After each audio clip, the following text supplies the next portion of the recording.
जो हो रहा है हो रहा है, न तुमसे पूछ के शुरू हुआ है, न तुमसे पूछ के बंद होने का कोई कारण। जो हो रहा है होता रहा है, होता रहेगा, तुम देखते रहो।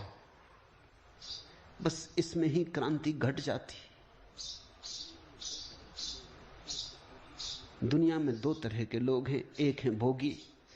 भोगी कहते हैं जो हो रहा है ये और जोर से हो। एक है योगी जो कहते हैं जो हो रहा है ये बिल्कुल ना हो। ये दोनों ही संघर्ष में है। योगी कह रहा है बिल्कुल ना हो, जैसे कि उसके बस की बात है, जैसे उससे पूछ के शुरू हुआ हो, जैसे उसके हाथ में। भोगी कह रहा है और जोर से हो, और ज्यादा हो। 100 साल जीता हूं, 200 साल जीऊं।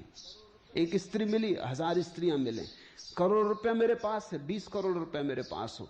भोगी कह रहा है और जोर से हो। वो भी सोच रहा है जैसे उससे पूछ के हो रहा है, उसकी अनुमति से हो रहा है, उसकी आकांक्षा से हो रहा है। दोनों की भ्रांति एक है। दोनों विपरीत खड़े हैं, एक दूसरे की तरफ पीठ किए खड़े हैं, लेकिन दोनों की भ्रांति एक है। भ्रांति ये कि दोनों सोचते हैं संसार उनकी अनुमति से चल रहा है, चाहे तो बढ़ा लें चाहे तो घटा दें।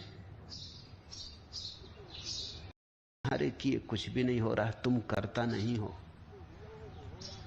तुम्हारे किए कुछ भी न हुआ है, न हो रहा है, न होगा। कभी कभी संयोग से, कभी कभी बिल्ली के भाग्य से छींका टूट जाता है, वो संयोग ही है। कभी कभी ऐसा होता है तुम जो चाहते हो वो हो जाता है, वो होने ही वाला था, तुम ना चाहते तो भी हो जाता है।